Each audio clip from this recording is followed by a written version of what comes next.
Hi guys, অসমীয়া kitchen আৰু daily লাইফষ্টাইললৈ আপোনালোকক স্বাগতম জনাইছো।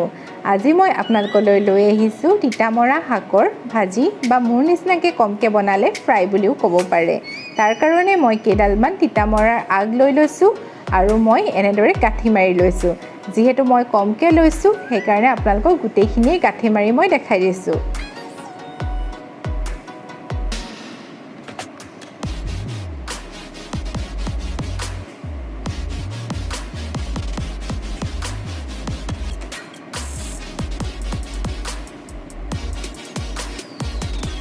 এনেদৰে তিতামৰা শাক খাই বহুতেই বেছি সোৱাদ লাগে। গৰম ভাতৰ লগত ইয়াৰ অলপ হ'লে খাবলৈ বহুত সোৱাদ হয়।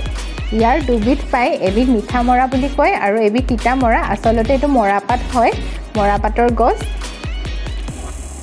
এইখিনি তিতামৰা হয়, অলপ অলপ তিতা থাকে, বহুত বেছিও তিতা নহয়।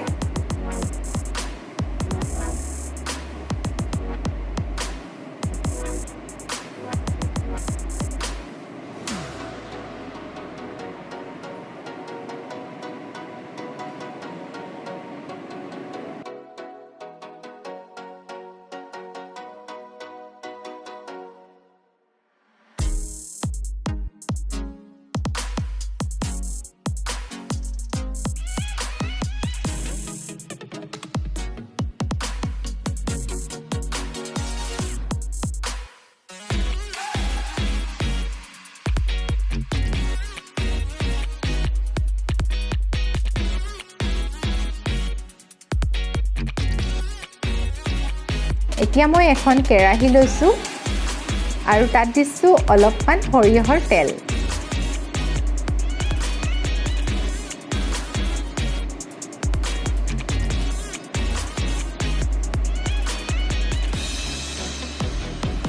তেল গৰম হৈ অহাত মই তাত দিছো অলপমান পিঁয়াজ।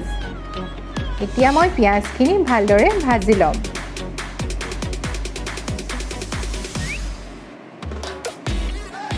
পিঁয়াজ ভজা হৈ গ'ল। ইয়াত মই গাঁঠি মাৰি থোৱা আগখিনি দি দিছোঁ।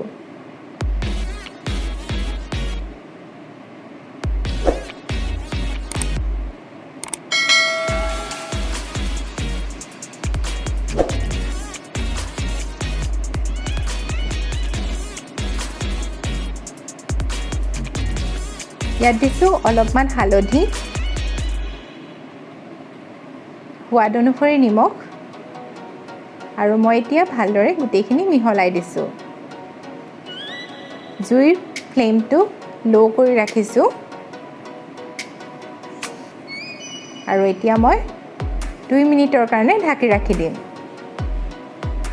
2 মিনিটৰ পাছত এয়া বহুত কমি আহিলে, যিহেতু মই কমকৈ বনাইছোঁ।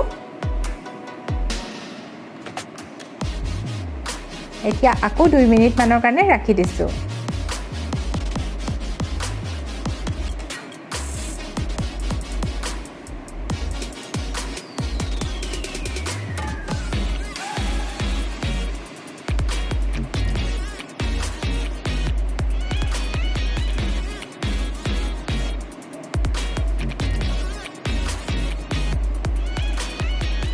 এয়া মোৰ তিতামৰা শাক ৰেডি হৈ গ'ল।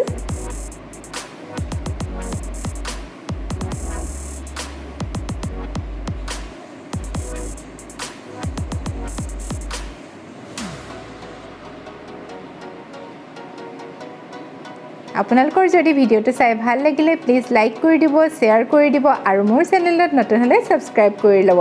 লগতে থকা বেল আইকনটো প্ৰেছ কৰিব নাপাহৰিব, যাতে মোৰ নেক্সট আহিবলগীয়া ভিডিঅ'বোৰৰ ন'টিফিকেশ্যন পাই থাকে।